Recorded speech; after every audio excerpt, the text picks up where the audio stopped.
Jennifer's here. She's the blank Emma Missy. Oh, okay. Yep.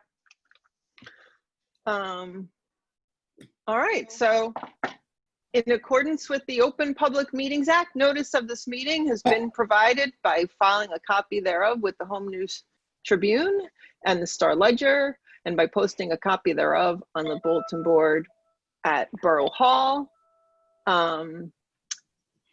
So we don't have to worry about our fire exits or our microphones. So let's see, I guess with that, Jen, roll call, please. Ms. Hammond? Here. Mr. Brusher? Here. Ms. Hadhazi? Mr. Hale? Here. Ms. Hand? Here. Mr. Kluger? Here. Mr. Linares? Mr. Millay? Here. Mr. Nolan? Here. Mr. Perlman? Here. Mr. Williams? Here. Mr. Thomas?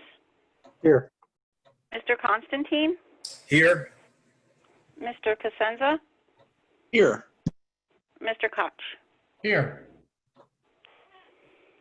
All right, thanks, Jen. So, so yeah, it's kind of interesting that we that our first order of business is going to be approval of minutes, and that our okay. So it looks like we just had. You're going to have to pronounce your name for me because I may not say it correctly. Kalidra. Is that Kalidra? Perfect.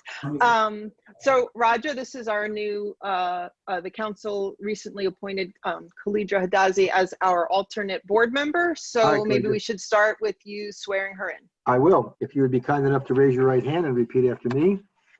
Would you? And take yourself off of mute. Oh, hold on. Yeah, I just unmuted I can myself. hear. I'm sorry, my kids are in the background making a lot of noise. So Okay. I'll Yeah, mute I and then I'll unmute when I need to speak. Okay. I think I'm off mute. So can you hear me? Yeah, Roger, we can hear you. Okay, good. All right. And then just repeat after me, and you can lip sync it until you're ready to go. Okay. And then state your name. I, Kalidra Hadhazi, Do solemnly swear or affirm do solemnly swear or affirm that I will faithfully, that I will faithfully, impartially, impartially, and justly perform and justly perform all of the duties all of the duties of the office of a planning board member of the office of a planning board member according to the best of my ability. according to the best of my ability. I do further solemnly swear or affirm I do further solemnly swear or affirm that I will support the Constitution of the United States that I will support the Constitution of the United States and the Constitution of the State of New Jersey, and the Constitution of the State of New Jersey, and that I will bear true faith and allegiance to the same and that I will be of true faith and allegiance to the same and to the governments established and to the governments established in the United States and in this state in the United States and this state under the authority of the people, under the authority of the people, so help me God. so help me God. Thank you very much. Congratulations. I assume that Jen will actually get to you a copy of the oath that you have just taken, and then it will eventually come to me, and I'll endorse it, and we're set to go. Thank you very much, Madam Chair. Back to you. Great, thank you. So welcome, Kalidra. We're glad to have you. One side note, which maybe Jen has already mentioned to you, which is that all members of the planning board at some point have to put in a certain amount of hours of sort of instruction, you know, little planning board school. And there are throughout the year different times when you can get your hours in for that throughout the state. And I think some of them might be remote right now, but just, you know, email Jen and she can sort of fill you in on how to get take care of that. You have 18 months to get that done. You can either do it remotely, you can do it through. She emailed me today. I'm registered for Sunday. There you go. For an online class on Sunday. Perfect. So it's interesting. Our first item on our agenda is our approval of minutes. And what's most notable is that we have 1, 2, 3, 4, 5, 6 months, actually 8 months of minutes that had not been approved, going back to more than a year ago, August 8th. And when I first read that on the agenda, I thought that cannot be right. And then, of course, as I read all the minutes and saw what we had actually approved, I realized it was right. But the other thing that was really brought to my attention was during this time, Susie Welkowitz had served on our board. She was our council liaison for many years, and we have now, lost our friend Susie, and I just thought it might be appropriate to just take a moment and acknowledge her passing with just a quick moment of silence.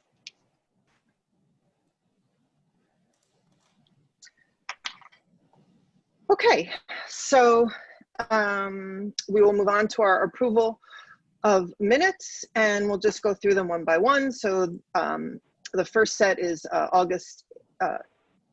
So a few, I guess, typically we can do a roll call vote. Roger, is that the same if we're on Zoom, or do we have to just, I'm sorry, usually we do a voice vote. Do we have to do a roll call vote if we're? No, you do not.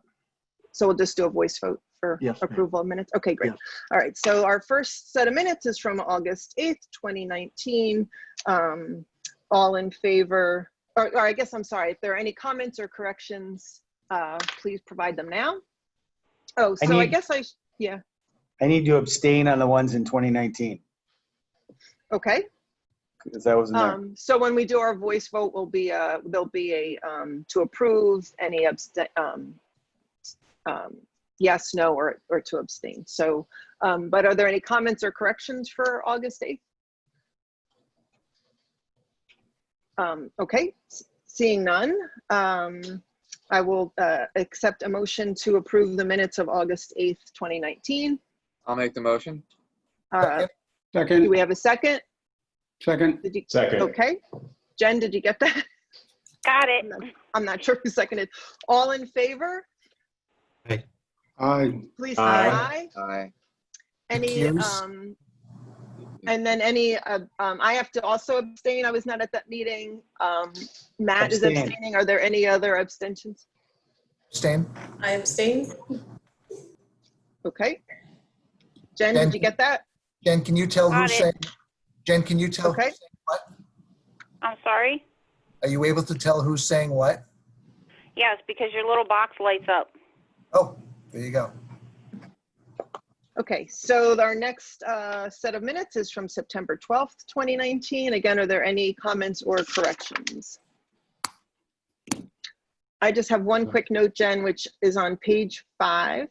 It says Miss Hammond hand. So you've combined Sorry. Rebecca and myself into, I think it was probably something I said, so we can just axe the hand part. Are there any other comments about the minutes? Seeing none, I will accept a motion to approve the minutes of September 12th.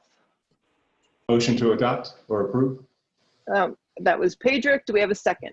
Second. Was that Alan? Yes. Okay. All in favor, please say aye. Aye. Aye. Any abstentions? Abstain. And Matt again. And Matt Abstain. alone. And And Collegia, great.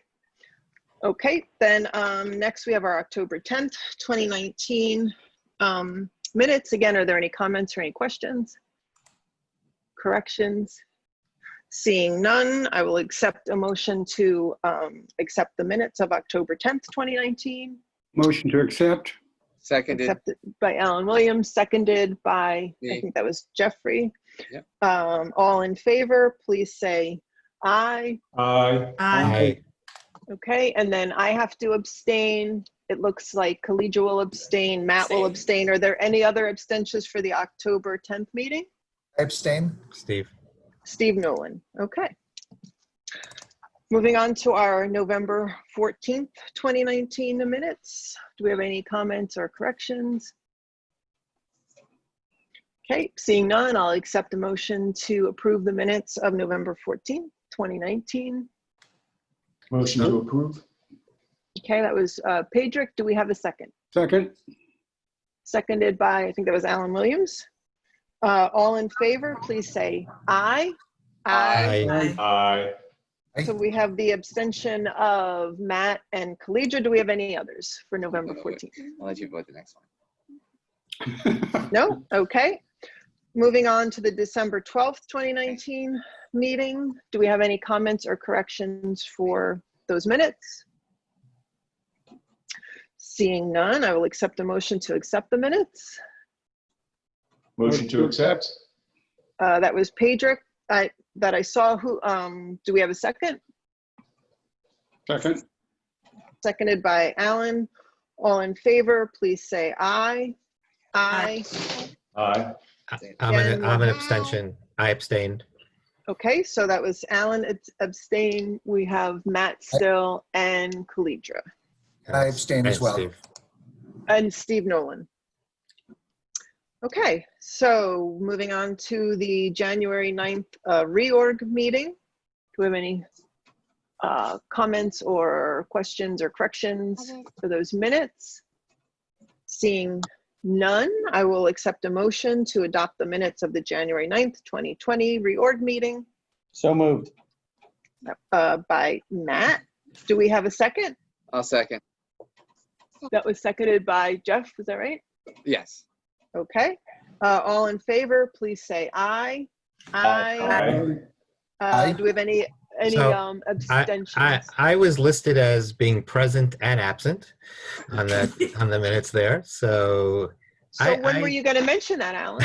But when I said, are there any comments or corrections? Oh, I was think waiting. He drifted off during the meeting. So there was a moment where he was sleeping for So a yes, I was present at the beginning, right? And then, but I don't think Were you or were you not at the meeting? I do not believe I was there because I remember like Oh, yeah, keeping you my had to fingers stay. I crossed that think- you didn't give me something That I we didn't didn't. want to do. So Yeah, I think, right. Okay. So you're just going to, so Alan is I will abstaining. abstain. Yes. Collegia will still have to abstain. Is there anyone else who is not at that meeting? Okay. So now we have our January 9th, 2020 regular meeting of the planning board. Does anyone have any corrections for those minutes? Seeing none, I will accept a motion to accept the minutes of the January 9th, 2020 regular meeting. Motion to accept. By Alan Williams. Do we have a second? Second. I don't know who that was. Jen, did you get It's either that? me or Jasmine. Pedrick. Pedrick can have it. Okay, seconded by Pedrick. All in favor, please say aye. Aye. Aye. Any opposed? And then abstentions will still have Collegia and I guess Jeff. Alan. And no, Jeff? No. February, I was there. No, we're at the January 9th regular meeting. Oh, regular meeting. I'm sorry. There were I two jumped meetings. ahead. I probably could have jumped combined ahead. them, but Yeah. I didn't. Okay. Jumped ahead. Okay, it's a good thing we had a separate meeting just to get through our minutes. So we'll move on to our February 13th, 2020 minutes. Do we have any corrections? I have one little correction. So on page 10, Jen, it says that something was memorialized on, but it was actually that a memorialization of the resolution was moved to the following meeting, which just would have been confusing because it sounded like it happened when we didn't even hear it. Got it. Okay, so are there any other corrections for the February 13th meeting? Seeing none, I will accept a motion to accept the minutes of the February 13th, 2020 planning board meeting. So moved. It was Second. Matt Hale, seconded by Me. Pedrick. Thank you. All in favor, please say aye. Aye. Aye. Aye. Any opposed? And then any abstentions? Abstain. So we have Collegia. Did I hear someone else? And I wasn't there in February. And Jeffrey Perlman was not there. Okay. Moving on to our last set of minutes, which was the last time we met, which was March 12th, 2020. Do we have any comments or corrections for those minutes?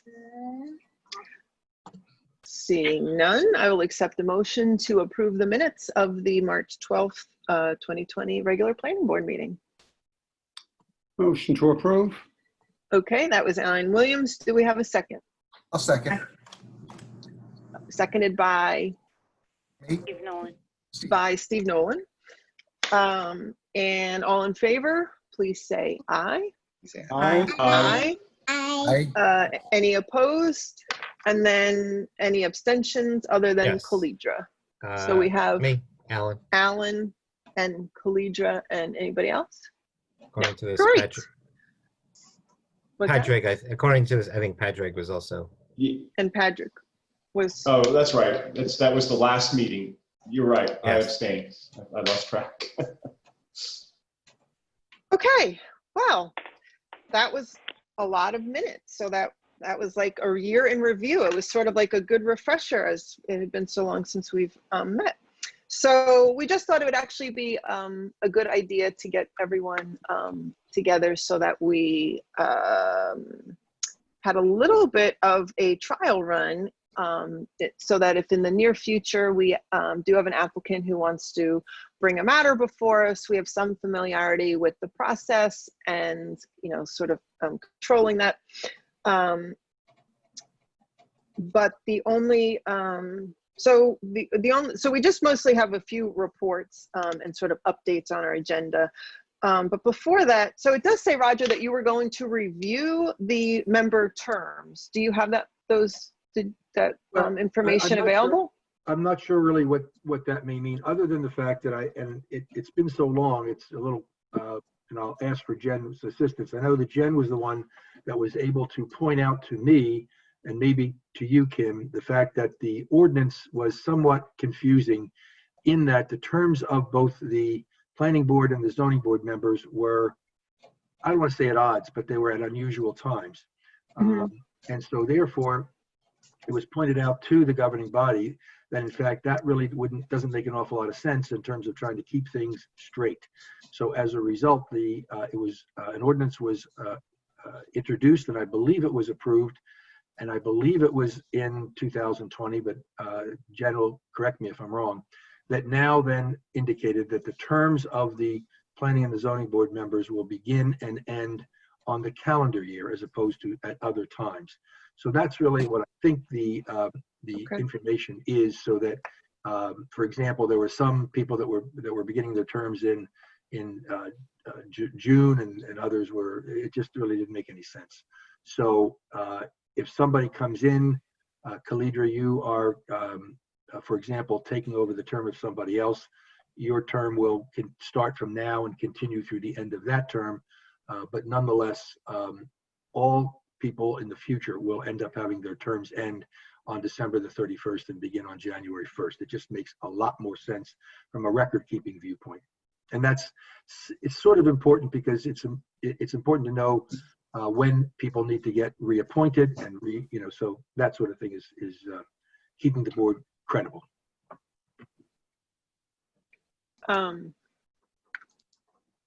Okay, so thank you for that.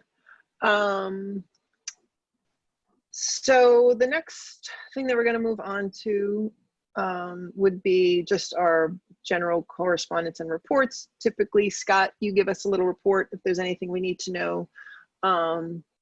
What's going on with, I guess, people either complying with their resolution or just sort of things that you may want to call to our attention. I mean, it was, with everything going on, it was a little slow, but things are starting to pick up again. As Jeff knows, there's a house on on the north side that's renovating from some fire damage. They're moving along with that. American Properties is moving along. They're doing quite a few sales, actually. They said they sold, I think, 20 units in the past week and a half over there. So, I mean, we're starting to get some permits come in. People are starting to do a couple additions and things like that. So it's slowly coming back in. Okay, good. So the Rehabilitation Screening Committee has not met, but the quarterly chairs did meet. That's a meeting where Judy. Kim? Yes. I'm sorry, I don't mean to interrupt, but I just had a follow-up question for Scott. Oh, yeah, sure. Sorry. So it's okay. 31 River, the Walter Avenue Street property, it looks like they're cutting the hole and ready to go, or? Yeah, we released the footing and foundation permit so they can start doing some of the site work. Was talking to Bruce earlier about that. He's been in contact with them, just waiting on some final paperwork from them. Okay. Any sense of timeline on that? When that's? I don't. I mean, Bruce, do you have anything on that? I was unmuting and I apologize. Took a moment to do that. Steve, I talked to Bill Lane at Menlo today, in fact, and he said it's in the DEP's hands. It's a permit with the DEP. He said the last time he checked, he was number 5 in the pile, but he doesn't really have a gauge of how fast they're going through the work because of furloughs and such. He said he was getting another call. I told him I wasn't trying to rush him, but I was just keeping on top of it because I know they'd want to move that forward. He thanked me and said he would keep in touch. So he doesn't know if he went from 4 to 5 or still at 5 or if he's 2. You know, he doesn't know. Right. Just curious. No, I was too, because I know Scott's got paperwork on his desk and we're just trying to help that project move along. So every couple of weeks I keep in touch with him just to say hi and see what's going on. Are they doing an okay job in terms of controlling the dirt on the road? I noticed some mud on the road, but I just want to be sensitive to the neighbors.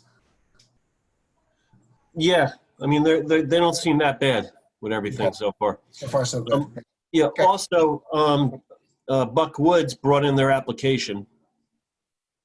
I think it's going to go out to the professionals pretty soon, so everybody should be getting that shortly. I have starting on it.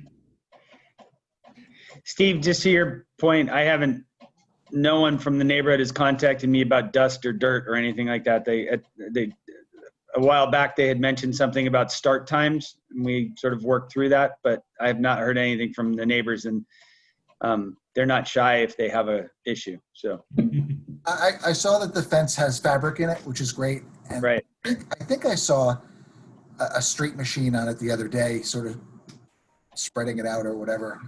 So thanks. Okay. So what I was about to say is that the Rehabilitation Screening Committee has not met. The quarterly chairs did meet, which is a meeting basically where Judy Richmond, chair of zoning, myself, Matt, Jim, Gail, and Terry Hover tend to get together and just sort of keep each other apprised of sort of either what's going on, things like, you know, if there's something that arises, let's say about something like the Cleveland Avenue application or 31 River, for example. But the thing that primarily came up, and we just sort of like we just report out about what's been happening in each of our own boards, and there hasn't been anything, but we did get to talking, and Matt, I'm going to turn this over to you in just a sec. There was a lot of sort of, I guess, public interest in a change to an ordinance that would allow people to use their detached garages for some purpose, like an office or a playroom or something, a way in which now that, and it seemed to be born out of the pandemic and the need for sort of more living space and so many people being in their home. And so we talked a little bit about that, and then talked to Matt about some of the issues that we have discussed through zoning and through planning historically about that. Talked a little bit about what our ordinance does say, and then he and Jim have been working on this. So with that, Matt, why don't you let everyone know what's going on with that? Sure. So as Kim said, we got a fair number of requests or clarifications or what can I do in my garage questions. And with the idea that with so many people working at home and kids at home and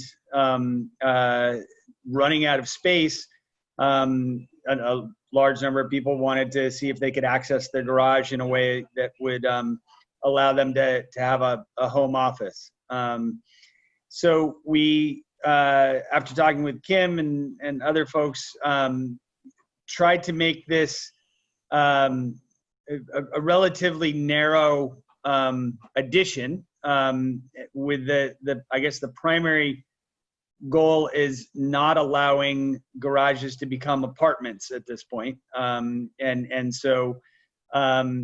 making it very clear that that the owner of the home, can work there, and that they can do things like, if you're a flute teacher or something like that, you could have your students come for that type of thing. The ordinance doesn't allow for plumbing. It allows for electrical, but it doesn't. The changes don't allow for plumbing. Again, about trying to make sure that this is, at least not now, about turning these into apartments. It's pretty subscribed about explaining what a home work office is in the ordinance. It sort of very clear about that there's not to be employees who are there, during the day working. We tried to make it so that it was possible for someone to be working there and an employee to come and pick something up to take it, not that restrictive. But essentially the goal of it is to make the first goal of it is to make it pretty clear that you can have your own home office, that is a place for the owner of the home to work, not a place for business. There's a clause in there about no signage. You can't put a sign up saying your business is there within the residential area. And then also, my sense, and maybe Jim, you can chime on this, the way that it seemed like the original ordinance was written is that you could put a swimming pool in your garage, but you couldn't put a weight set in your garage. So there was some sort of oddness. Like you could do a lot of, you could build tennis courts and swimming pools in your backyard, but you couldn't use your garage as a workout place, or as a place, a kid's playroom or something like that. And so that was just sort of cleared up a little bit, so that it's perfectly reasonable to use a garage as a home gym or as a kid's play area. Essentially, was the other recreational activity is the other thing that we put in it. So I think the goal is to just sort of make sure that it's clear and it's easy, that people can expand the uses of their garage as a result of COVID. But I think that we're going to see these trends that even after COVID goes away, that there's going to be a lot more people working at home. And so it just makes it a little bit easier for folks to do that in Highland Park. Jim, was there anything else you wanted to add on that? I think the most antiquated provision we're clearing up is the fact that right now a garage in Highland Park, under the definition for a garage, must provide for the storage of motor vehicles. So it's sort of a cars only provision. So that, obviously how many people actually park cars in their garage, that's what the definition says. So we sort of detach that.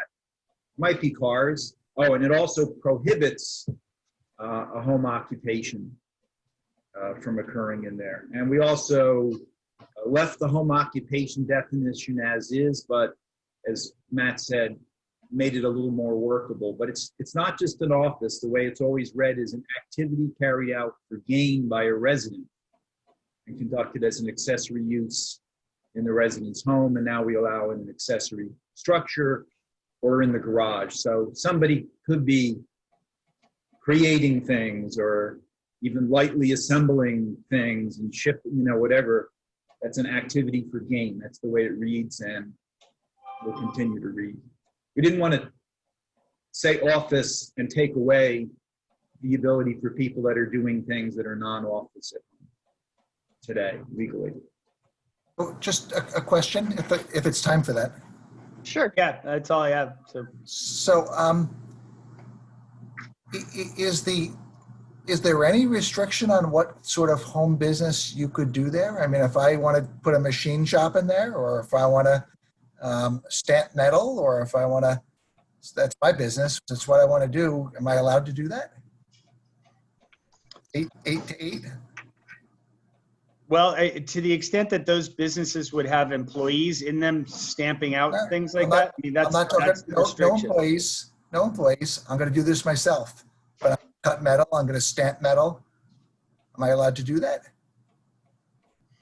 I think if Where you're, did you get stamping metal from? Well, because there are people, I mean, it's just an example, Kim, but I there know. are- No, it's an excellent. Actually, it's an excellent example. But I'm wondering where it came from. I'll tell you where I'm coming from, okay? I Yeah. have an issue with somebody who is doing a profession that's relatively quiet, that doesn't have a lot of cars, but Right. start to get concerned when people are doing Well, things that are loud and draw lots of people, because it changes the character of the neighborhood. That's right. Well, and like the music lessons could almost fall into the same category. Like if you teach piano or tuba or some like an instrument that maybe is particularly loud. Drums. Or the drums, for example. Right. Yeah. I mean, I don't know. I don't. Well, I guess there's still always a sound. So I guess maybe there's things that overlap. Like there's still a sound ordinance, right? Right, So in and- other words, you'd have to be conforming not only to what's the allowable use, but like whatever other provisions we have, like if you were doing that in your home. I mean, the way the ordinance is written, just to back up for a second, is as if this was another room in your house, like an extension. So something that you would already do in your home. And when we were talking about music, we did mention that they still would have to conform with the sound ordinances and the noise ordinances within town. And so Yeah, I hear what you're saying. I just think you may be inadvertently setting up something where it becomes easier, and then the neighbors have to say, "Oh, is it 7 o'clock yet? Do I need to call the police? How am I going to resolve this?" As opposed to, you're just not allowed to do that in the backyard. And I'm not trying to be difficult about it. I just want to be thoughtful about what we're doing here. So I think one of the concerns, Steve, which you're kind of hinting out, is that there's the slippery slope problem, which is, and I always say this, people design something with what they have in mind, not realizing all the other things it allows for that you could have never imagined. So, I mean, several people have looked at this and have sort of come at it with that interest. But Matt and Jim, maybe you can just speak a little bit more to where we're at in the process in terms of, like, does it go to council and then it would come to us for recommendation, and we would have more time with the actual ordinance, and then it still goes back to, like sort of the back and forth and where we're at. So we have an ordinance that's ready to go to council that would be up for first reading, I guess, at the next meeting. And then after that, I guess it would come back to you. Yeah. I think Kalidra, did you have a Yeah, I have a question regarding the building out of garages, because many people have garages that don't have insulation or like drywall per se, especially if people are using their garage for a home office in the colder winter months. Is there something that talks about like what people are allowed to do in terms of how they outfit their garage to be used year round as a workspace? The only thing that we're doing is we've added a provision to the accessory building for use, which says does not contain sleeping facilities, a bathroom, toilet, kitchen, or cooking device. And as Matt indicated earlier, that really addressing not allowing somebody to turn their home occupation into a Airbnb in the garage. So but you are expecting that someone would completely electrify it, insulate it, drywall it, put up, storm doors, whatever. And they could have a sink. So that's why we're very clear on the toilet and the bathroom, kitchen, cooking facilities, sleeping. That's How could something they that- have a sink if we're not allowing any waste? We didn't say we're not allowing any waste. We're not, an accessory building or use, and this is the new provision, does not contain sleeping facilities, bathroom, toilet, kitchen, or cooking device. Shower? It's Tub? not listed. Bathroom. So we could Bathroom. add in, like we added in toilet, we could add in shower. We could do Give that, people yeah. an inch, you give them an inch, they're gonna take 10 miles. This is Jeff. So, I mean, just, one of the things that maybe you should think about, and we already know the garages, ordinance says must be used for cars, and we know that people use them for storage. Sometimes I would imagine, I've known people with garages that have showers already in them, and they come back and they just want to shower real quick, wash their feet off or something. Some people already have that, I bet. So I don't know. I feel like, without seeing the ordinance, it just, the description seems like you've covered some of the most potentially, biggest changes to the garage, to a garage use. I guess my question I have for Jim, is just sort of a state regulation.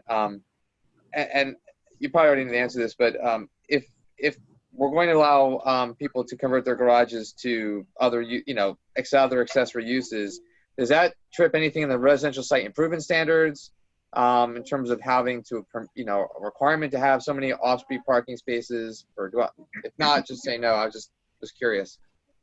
Not that I'm aware of, but we're very clear in the definition of home occupation Okay. that it's limited to 2 residents who reside on the premises. Okay. And no employee, tenant, or other person may work from the premises.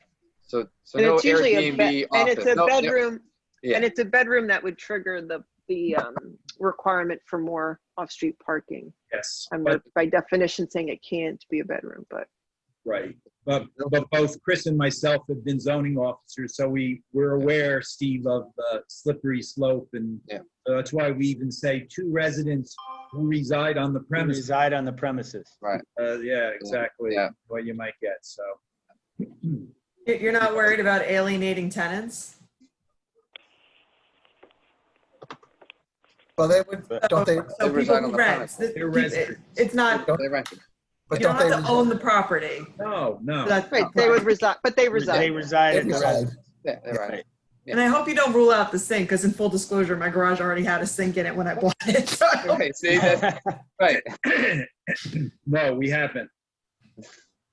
So Scott, have you looked at this? No, I haven't seen it yet. So yeah, just in terms of loopholes and knowing what people try to do, you might have some interesting perspective in terms of, just any language that might have been missed that would, close a loop. I think Steve hit the nail right on the head there earlier. Give them an inch and they're going to take 5 miles. Yeah. Yep. and there's a difference between, I mean, Jeff, your point is great. I mean, there's probably a toilet in half the basements in this town, but More than half. yeah, right. But the fact that it's already in place doesn't mean that we should be saying, yeah, it's allowed, because now it's as of right, and we can't stop it if somebody tries to do it. So that's the concern that I have. Not I have no interest in going around and stopping people from having showers that are already there. I mean, that's not what this is about. I just don't want to create rights that. I mean, I think the biggest concern is we don't want to create a situation where people are making some sort of rental unit where you can either have, an Airbnb or a guest house, that you rent out. And our ordinance does clearly state that you can't have 2 residences on a single lot, blah, blah, blah. But I think that's sort of the renting a scary workshop. piece. But if we're so focused on that piece, right, sometimes you're like so focused on that we miss some other important element that we will regret. But Well, I will say that our master plan does call for exploring the options for accessory dwelling units, Yeah. and Right. so we have an opportunity to start thinking about that, Jim. Yeah, Jeff, I was about to say it, so you read my mind. So I raised that issue as an awareness. It was decided to not try to pack the accessory dwelling conversation into this, I would say, quick needed set of changes, because right now Scott can't allow somebody to do anything but park cars in their garage. We thought that was, Jim was very good about making sure we knew that was in the master plan, and that's a discussion to have. I think that he's absolutely right, that the goal was, we've got people with, school starting and they want to get to, that there's a much more immediate need for these accessory uses, I think, than the office uses. And that was what we figured we'd try and do first, and then have the longer conversation with the master plan later on. That's actually, I mean, is that one of the points as well, is that folks are saying, hey, I need a place to escape when my kids are doing Zoom school or it's actually a good point. Well, that is what right, Matt? Yeah. I mean, isn't that really was the genesis of the conversation? And I mean, I have to say, it was actually the other way. I to- need a place to keep my kids in a dungeon. That was sort of the other. But it is, I mean, it is exciting to Above think that ground. our houses are small. People are constantly thinking about how to get more space for living space.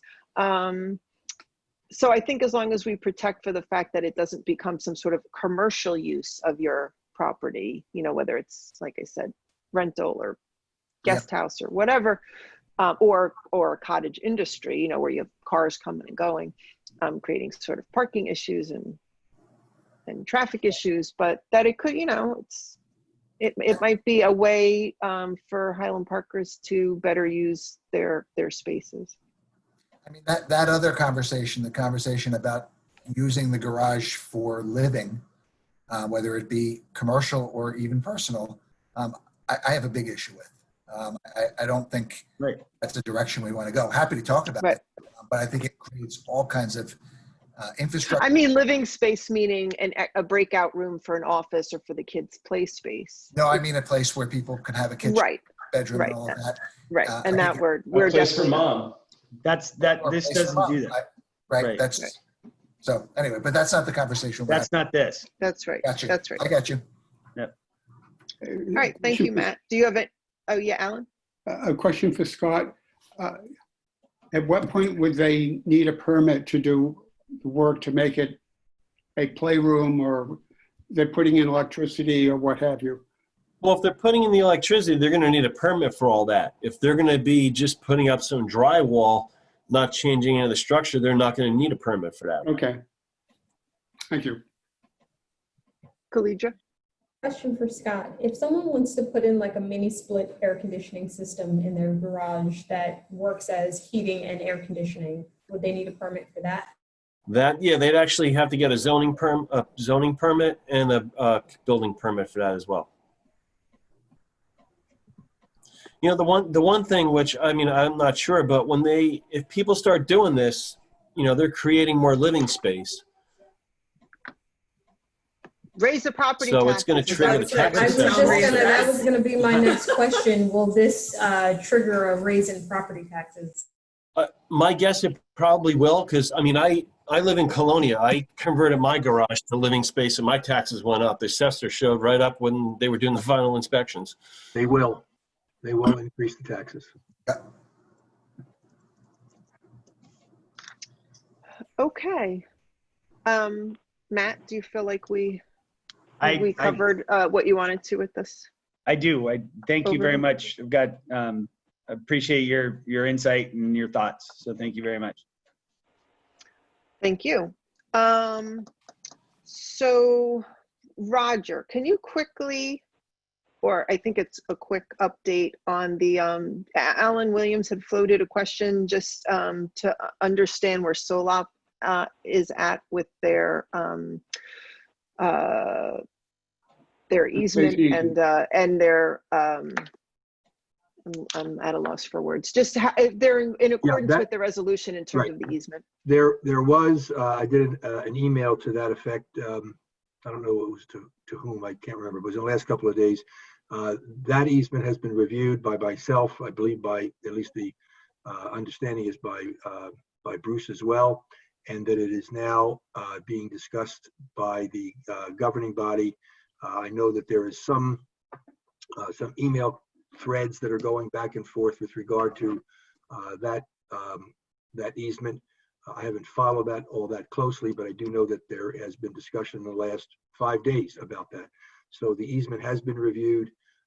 I thought it had met all of the concerns that were raised by the board members. I'll let Bruce defer with whatever he had to say about it, and it is now currently before the council. Alan, did that answer your question? Were Yeah. you asking more about the, when you say easement, you mean the path that was, The conservation easement, I think, is the way it's described. which is the path that goes, Yes, exactly. The 5-foot path. so Well- it's being executed, it's been planned for, and now that's what's going, that plan is going before the council for review. Correct. So can I ask a question? So, Roger, you mentioned 5 foot. So I guess that kind of answers one of my questions. Was and you know that there was, and in the minutes we adopted, I think this is a long discussion about the width, location, and materials of the path. Susie and myself actually are pretty strong advocates for something that was more to trail standards. It's closer to 7 to 10 feet. That would, and I understand Mr. Polos did not want bicycles, but there was an open question of this for further negotiation about that. So is there more detail you can give on the nature of that path, its width, its the materials of which it'll be constructed?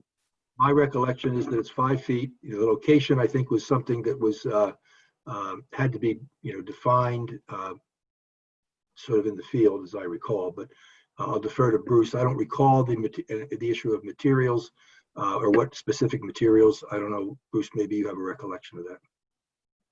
Roger, yeah, we didn't have much review on that. Our surveyor determined that type of easement didn't need a meets and bounds description, so we were okay with that. Right. And the rest of it was really just, kind of the legal side of it is how's it get put into effect and will the governing body approve it?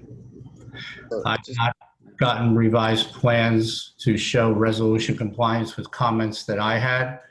I do know that there was a couple field meetings to address issues out on the roadway. So once everything is done and the planner signs off and the governing body signs off, then I'll look at any final comments I have. And if they're in compliance, that's when the resolution compliance letter will be issued.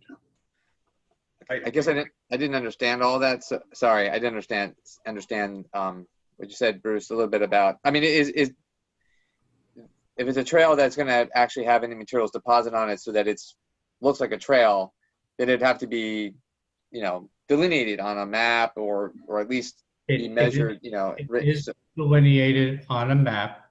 Okay. Generally, there will be a deed to accompany that. Okay. And in this case, giving it its meandering nature, it was determined by our surveyor that there wasn't the need for a meets and bounds description because you'd be like, go 5 feet, then go 10 feet, then go 3 feet. And it just wouldn't be practical. So that was really the point that I was trying to make. Okay. And in terms of markings or maintenance, I know that was another topic of discussion. Is that also resolved? Who's going to maintain the trail?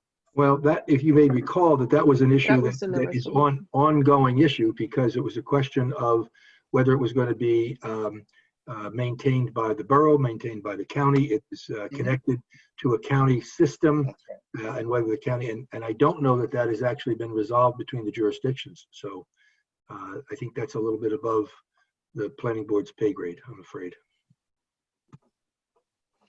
Roger, can the draft be circulated to the planning board? Sure. I will have to since I'm still working remotely, it'll take me a little bit of time, but I'll be happy to submit it to get it to you. I'll get it. What I'll do is I'll get it to Jen, and Yeah. she can distribute it to the board. Okay, thank you. Thank you. Thank you. Thank you, Roger. Okay, so the last item under for our reports is going to come from Jim Constantine about the Gateway redevelopment plan. Jim? Sure. Before I hit that, could I just provide one update on Cleveland Avenue?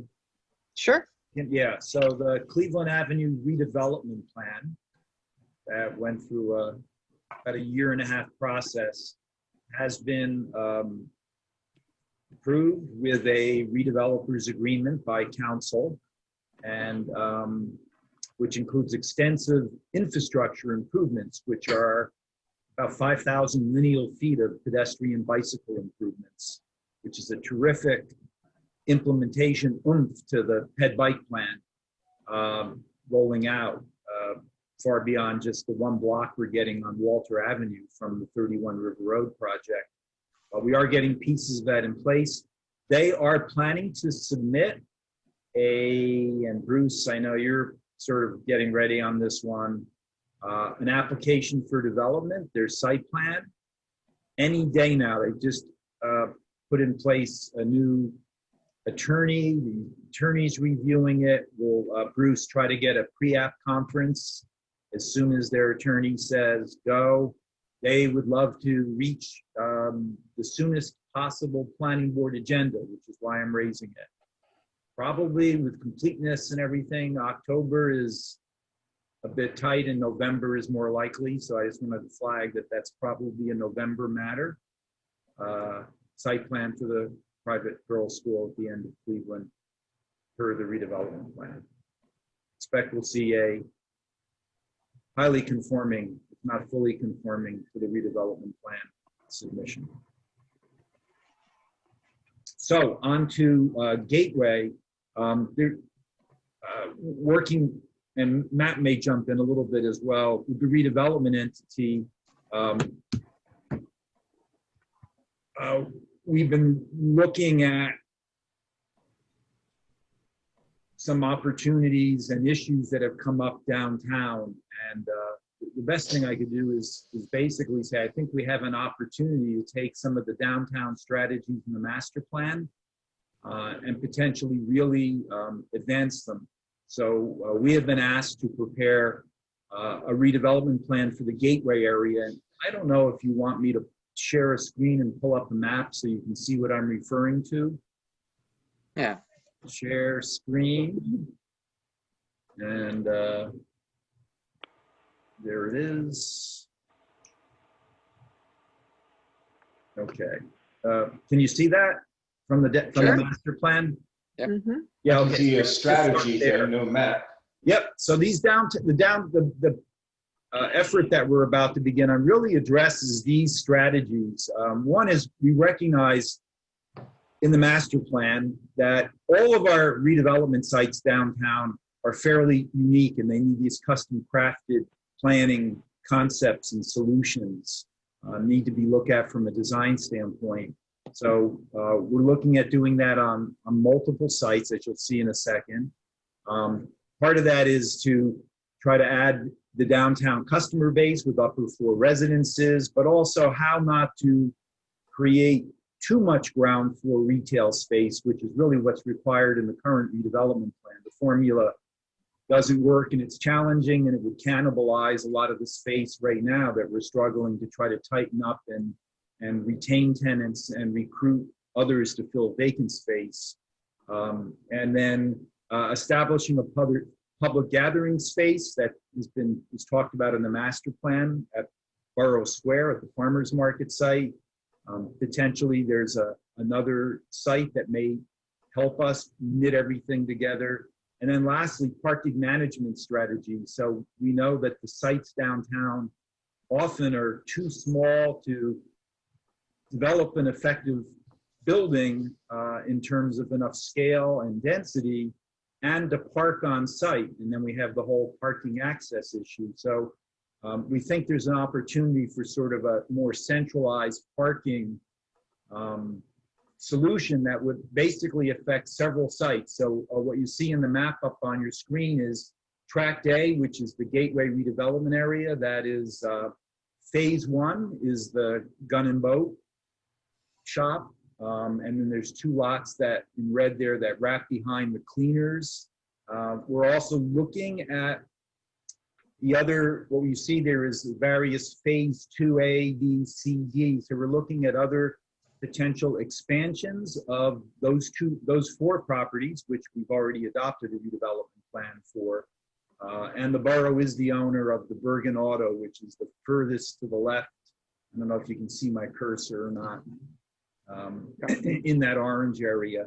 So that's one area, but it's multiple phases, particularly because there's still an environmental cleanup happening relative to the cleaners, and there's an assemblage issue. So we're going to be looking at that in more detail, but it also then gives us connection to Denison Street behind phase 1.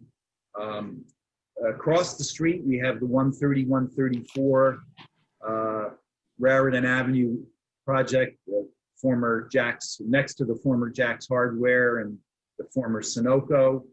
Those 2 lots, we have the planning board and the council acted on a amendment to the redevelopment plan, allowing for a 5-story building with a terrace back at that 5th level. We had a neighborhood meeting. I guess it was the end of last fall. And actually out of that came an idea that was brainstormed between both some of the neighbors that attended when we went out to the site and the developer of, rather than trying to put a limited amount of parking down an 8-foot alleyway through the Park Place neighborhood, perhaps the building might expand. And so that is being explored as what we're calling Tract B, which would be a redevelopment plan amendment to that existing plan, both with the Gateway site, Area A, and with 130, 134 Raritan. We need a parking solution. And we'll get there in a minute, but that's down at Tract D. Tract C is the borough property, the borough square property where the farmer's market is held. There is no redevelopment plan. That is entirely within the redevelopment area. I should go back, phase 1, back in the Gateway. Most of it is in the redevelopment area, but I think our phase 2C tract, which are the garages at the end of Denison Street, are not. But we can use the combination of the redevelopment designation, the redevelopment designated area, as well as our area in need of rehab, which takes in the whole borough. So again, Tract C issues are how much access from Magnolia to how much parking, and then how much that limits development of the site. If there was an off-site parking solution, then the potential for the borough to develop both the site it owns at Tract C and the site that it's assembling down in the Gateway and Tract A have different opportunities for the outcome. And so that leads us to Tract D, which we brought in, which is an area that's entirely outside of the redevelopment area that was designated in 2005. It also includes the widest right-of-way downtown, which is the North 3rd Avenue right-of-way. It's 75 feet wide, so it's 50% wider than any other street. And a concept that's been kicked around for her to come from a number of different places is what could happen over here if we take that block and actually turn it into what we call in planning a festival street, which is a texture paved treatment. You may sort of make the curbs in the street and the sidewalk come across at one level. It can be driven on, it can be parked on, but it also can be closed and host public events, including the farmer's market. And then that would combine with the potential to redevelop the site flanking it at the corner of North 3rd and Raritan, Blue Horse site, as well as the Denison Street properties, where we're going to be looking at the potential for a parking solution per the master plan, some sort of a consolidated multi-level parking structure that would be lined with buildings, so it sort of has limited exposure, but is interrelated and basically becomes parking for all of the sites that we're looking at here, where the borough would really be the majority interest in Tract C, Tract A, and obviously is the owner of the right-of-way in Tract D. So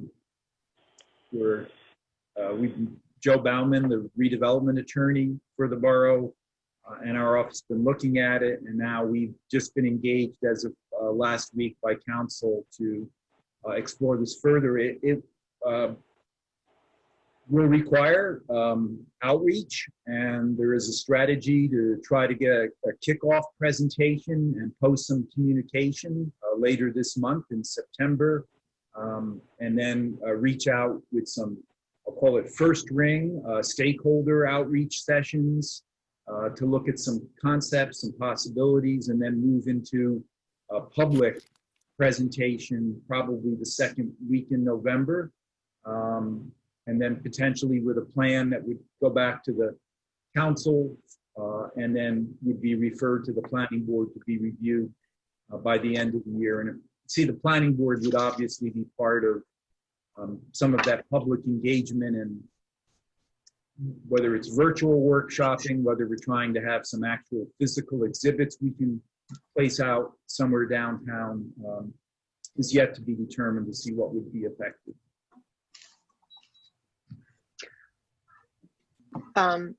Okay, thanks, Jim. So I just wanted to say that some of us got bumped from the meeting because we had a little bit of a power outage. I don't know how many people that affected. I'm back. I think Jeff, you're back I was out. now. Yeah. I think Steve was out. He's back. You were out. Is everyone? Did everyone? I guess my question is: are we missing anyone that that didn't get back in? You know, it's always the north. It's always the north side that loses power. We get treated worse. Yeah, it's like the littlest, tiniest little like flicker pop, and then it's like the computer goes. Okay. So, okay, well, so Jim, I guess, does anyone have any questions for Jim about what he just shared about the gateway changes to the redevelopment, concept? Well, obviously some of us missed what he said, so that's okay. I mean, maybe if it's being recorded, or maybe Jim, you could put in an email, that would be great. I mean, I have a couple of questions. The last thing I saw was a map. You were describing the different areas in the map. I don't know if you, in the Gateway redevelopment area, phase 2, C or D, it looked like to me that was a parcel of land that actually includes, if maybe just the way it was drawn, includes the garages that are part of Highland Montgomery. Is that correct? And is that really is that? Yes. Explain that a bit. Yeah. We're showing basically the Bergen Auto and Ubri site, and then a lot behind there, and then going back one more. So we're looking at the whole area. We're going to look at some phased opportunities, and it will probably, the gateway plan will have sort of multiple phase 2 alternatives. That's why we actually have it labeled phase 2A, 2B, 2C, 2D. Is the cleaners in or out? Are those garages in or out? And we don't really know because we haven't studied it, what it means, but redevelopment attorney recommended that we just incorporate everything at this point so that we have maximum flexibility. Okay. I mean, sorry, my power went out, and I'm assuming Kim's did too, because she's right around the corner. So about half of us went out, and we were just trying to figure out who was back. Unfortunately, my computer went out. It was taking forever to reboot. I'm on my phone, and I'm a little challenged as to seeing everyone. So okay. Just because you have to keep swiping around. So can we? I don't know, look to your left, look to your right. Do we think we're missing anybody again? Everybody's there. So Matt, you at least are familiar, I think, with what Jim was sharing. Yeah. Is that true, right? Yeah. And then Jeffrey did ask if he could maybe, just send around again what he, sort of maybe a brief summary in an email, since some people cut in and out at slightly different portions of the discussion. Okay. So I have one more question. That's another question just on the map. Sure. So just as a former redevelopment commissioner in the borough, there is an existing redevelopment plan for what is known as gateway parcels. Subtract without parcel or phase 2C, that parcel, and I guess that parcel's ownership is that owned by Highland Montgomery, and I guess if you've reached out to them and spoke to them about that, or not yet. They have not been contacted yet. That area has been designated to be included, and I mean the borough is out in contact with the owners and in the phase 1 properties. Okay. And we own one of the phase 2A properties. Right. And we're in contact with the owner of the other one. So the borough is potentially the acquisition and assemblage entity here. Okay. Great. Put something together. And then I just have one question on tract D. Again, maybe it's just the way it's drawn, but it looks like it includes a portion of North 3rd Avenue from the corner of Raritan to Denison. Yes. Is the vision of include, like, that's not a drawing artifact. There's an intention to either close the street or We've included the street. Is the idea would be, could that become the public space that would be very small and locked mid-block if it occurred on the front of Track C, the Borough Square site? Right. I think you as a planner, we as planners would agree it's better to be in a corner, more accessible, more public location.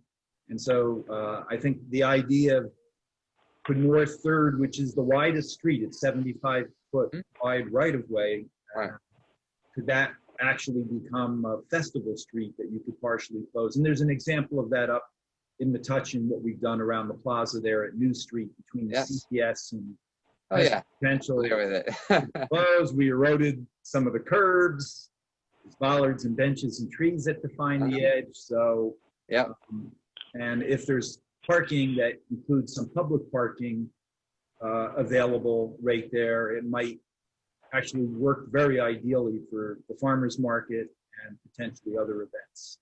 And would you be would the borough be considering a public outreach component as you develop the vision for that area?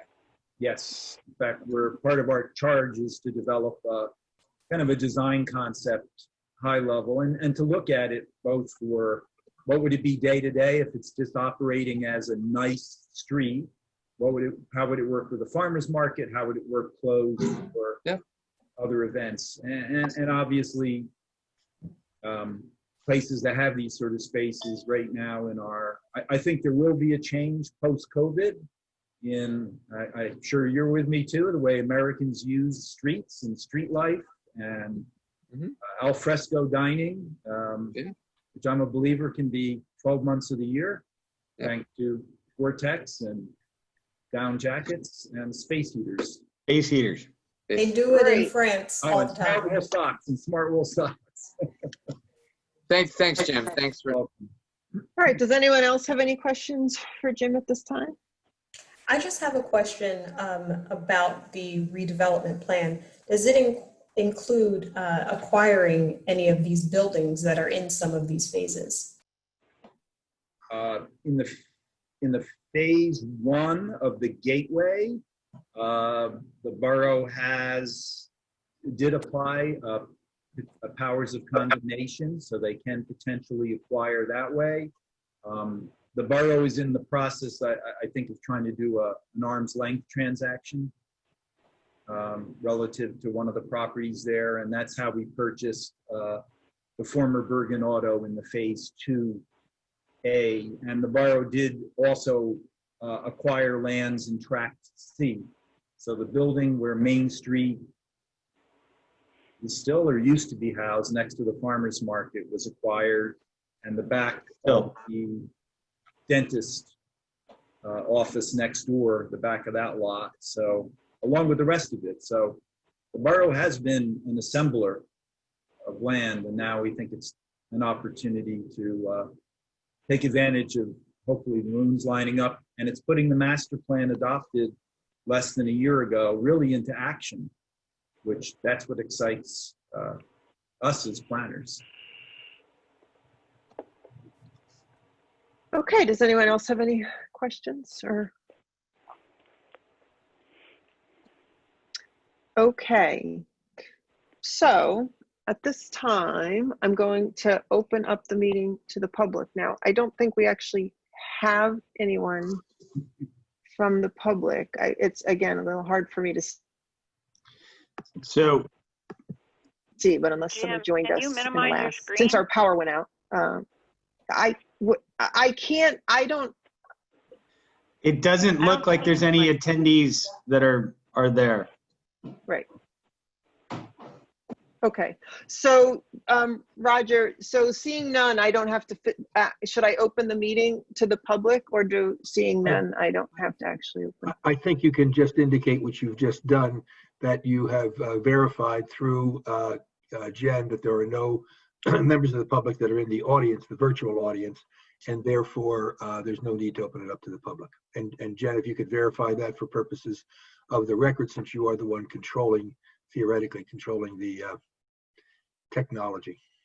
Yes, attendees it indicates 0. Thank you. Okay. There was a 6-year-old member of the public, but she got bored and she left. And there was also a 7-year-old, and he got the same boredom. So he took off.